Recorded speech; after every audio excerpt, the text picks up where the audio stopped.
प्यार और तकरार की कहानी पार्ट 2। चलिए अब सुनते हैं। थप्पड़ की गूंज ने अहम के कान को सुन कर दिया था। वह हैरानी से उस लड़की की तरफ देखने लगा। वहाँ खड़ी भीड़ बस एकटक दोनों को घूरे जा रही थी। अहम को अब भी अपनी तरफ देखता देख वह उस पर झल्लाते हुए बोली, ऐसे घूर क्यों रहे हो? शर्म नाम की चीज भी है या नहीं? पहले तो एक्सीडेंट कर दिया और अब ऐसे सीना ताने खड़े हो जैसे कुछ किया ही नहीं हो। अहम उसकी तरफ देखता हुआ खुद से बोला, अगर इसे पैसे नहीं चाहिए तो फिर आखिर चाहिए क्या इसे? क्या ये पैसों के लिए मुझ पर नहीं चिल्ला रही थी? तभी उसे ध्रुव की वो बात याद आने लगी। सारी लड़कियां पैसों पर नहीं मरती हैं, उल्टा वो तुम्हारे चेहरे पर पैसे फेंक कर जाएगी और अगर ज्यादा स्वाभिमानी निकली तो एक आध तमाचा भी उपहार में देके जाएगी। अहम को ये लड़की बिल्कुल वैसी ही लग रही थी। उसे ऐसा लग रहा था जैसे अभी तक उसकी जो सोच लड़कियों के प्रति थी, उस लड़की ने उसे आईना दिखा दिया था कि सभी लड़कियां एक जैसी नहीं होती। तभी अहम का ध्यान बिट्टू के सर पर गया, जहाँ से अभी भी खून बह रहा था। उसे लगने लगा अगर उस बच्चे को तुरंत हॉस्पिटल नहीं पहुंचाया गया तो खतरा और बढ़ सकता है। उसने उस लड़की की तरफ देखते हुए कहा, मैं इसे हॉस्पिटल ले चलता हूँ। इतना कहकर वह बच्चे की तरफ बढ़ा ही था कि वह लड़की बीच में आते हुए बोली, नहीं चाहिए आपके पैसों की हेल्प। हम गरीब लोग जरूर हैं, लेकिन ईमान बेचने वाले लोग नहीं। अभी गाड़ी आती ही होगी, मैं उसी से ले जाऊंगी इसे। अहम बड़बड़ाया, गरीब हो लेकिन साथ में अहंकार इतना कि अपनों की जान की परवाह भी नहीं है तुम्हें। लेट हो गई तो जान भी जा सकती है इसकी, सामने से हटो। अहम की इन बातों ने उस लड़की पर असर किया। वह उसके रास्ते से चुपचाप हट गई। अहम ने बिट्टू को गोद में उठाया और उसे गाड़ी की बैक सीट पर लिटाते हुए उस लड़की से सख्त आवाज में बोला, गाड़ी के अंदर बैठ जाओ।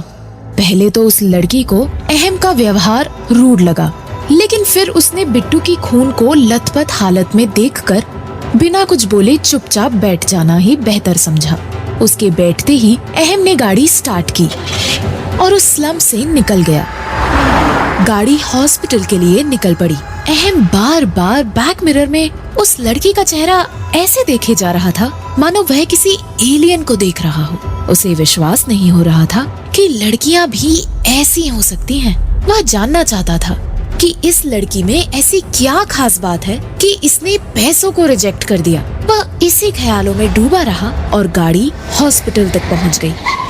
उसकी गाड़ी हॉस्पिटल पहुंचते ही उसे ऐसा लगा जैसे पूरा हॉस्पिटल हरकत में आ गया था। वहाँ पहले ही 2 स्टाफ स्ट्रेचर लेकर खड़े थे। बिट्टू को तुरंत ही उसमें लिटाकर हॉस्पिटल के अंदर ले जाया गया। वह लड़की भी उसके पीछे पीछे गई। अहम उसे जाते हुए देखकर बड़बड़ाया, हेल्प के लिए कम से कम थैंक्स तो बोल जाती। कोई नहीं, थप्पड़ के बाद थैंक्स थोड़ा अजीब होता है। वह अपनी गाड़ी में कुछ देर तक बैठा रहा, फिर अचानक गाड़ी से उतरकर बोला, ओह गॉड, दादू भी तो पिछले 10 दिनों से यही है। मैं उस लड़की के बारे में सोचते हुए उन्हें भूल ही गया। एक बार उनको देख कर आता हूँ, अगर नॉर्मल रहा तो डिस्चार्ज करवा लूंगा। वह भी तुरंत हॉस्पिटल के अंदर सीधे अपने दादू के कमरे में चला गया। वहाँ एक वृद्ध आदमी बेड पर लेटा हुआ था और उनकी छाती पर ईसीजी मशीन के 3-4 वायर चिपकी हुई थी। मशीन पर हार्ट रेट मॉनिटर हो रहा था, जो कि अब नॉर्मल था। अहम ने वहाँ आते ही अपने दादू का हाथ पकड़कर उनके पास बैठते हुए प्यार से कहा, दादू कैसे हैं आप? दादू ने अपनी आंखें खोली और अहम को अपने पास देखकर कहा, अहम बेटा कब आए? अभी आया हूँ दादू। कैसे हैं आप? मैं बिल्कुल ठीक हूँ, तंदुरुस्त हूँ। देखो मुझे। फिर भी पता नहीं क्यों डॉक्टर ने मेरी छाती से ये वायर चिपका रखा है। अहम हंसता हुआ बोला, ओके दादू, फिर तो मैं डॉक्टर लतिका से बात करके आपको आज डिस्चार्ज ही करवा देता हूँ। ठीक है, जैसा तुम ठीक समझो। अहम डॉक्टर लतिका से मिलने उनके केबिन की तरफ बढ़ा। वहीं डॉक्टर लतिका बिट्टू के पास खड़ी थी। वह बिट्टू के सर के पीछे के घाव को देखते हुए उस लड़की से बोली, डोंट वरी गीत, घबराने की कोई बात नहीं है।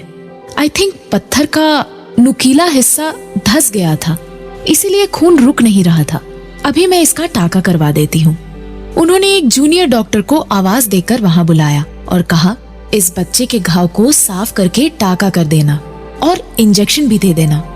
इतना कहकर वह डॉक्टर वहाँ से चली गई। गीत मन ही मन बोली, भाई है ना डॉक्टर, मैंने आज तक इतना कुछ खो दिया है कि अब इसे खोना अफोर्ड नहीं कर सकती। वहीं जूनियर डॉक्टर ने बिट्टू के घाव को साफ करके टांके लगा दिए थे। गीत बिट्टू के सिरहाने बैठ गई। बिट्टू एकटक गीत की तरफ देखे जा रहा था, जैसे वह कुछ कहना चाह रहा हो। गीत उसकी तरफ प्यार से देखते हुए बोली, क्या हुआ बिट्टू, कुछ बोलना चाहते हो? बिट्टू बोला, दीदी आपने गलत लड़के को थप्पड़ मार दिया था, उन्होंने मुझे टक्कर नहीं मारी थी। गीत हैरान होते हुए बोली, क्या? फिर किसने मारी थी तुम्हें टक्कर? बिट्टू बोला, जिसने मुझे टक्कर मारी थी वो वहां से पहले ही भाग गया था। वह लड़का सच में मेरी हेल्प करना चाह रहा था। गीत अफसोस करते हुए बोली, अरे तो पहले क्यों नहीं बताया? पता नहीं मैंने क्या क्या सुना दिया था उसे।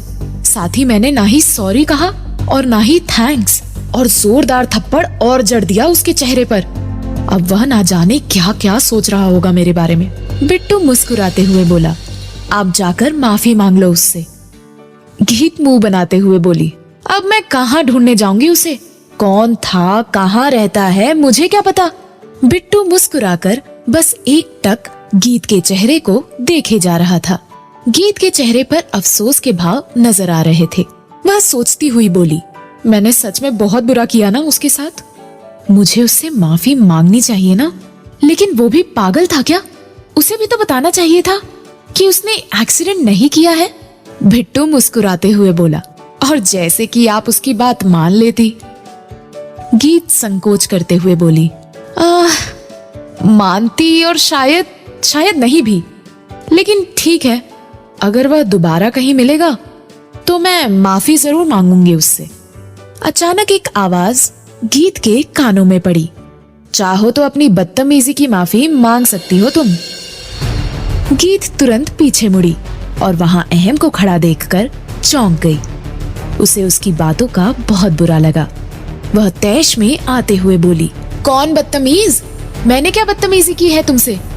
अहम भी तैश में आते हुए बोला, बदतमीजी नहीं थी तो क्या था वो?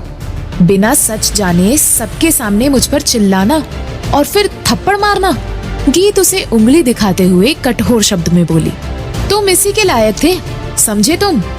हॉस्पिटल वार्ड के सारे लोग अहम और गीत को देखने लगे थे। अहम नाराज होकर वहां से चला गया। अब क्या होगा इस नई तकरार का अंजाम? क्या गीत मांगेगी अहम से माफी? इन सभी सवालों के जवाब जानने के लिए सुनिए प्यार या तकरार। RS Life पार। कहानी अच्छी लगी हो तो please subscribe my YouTube channel.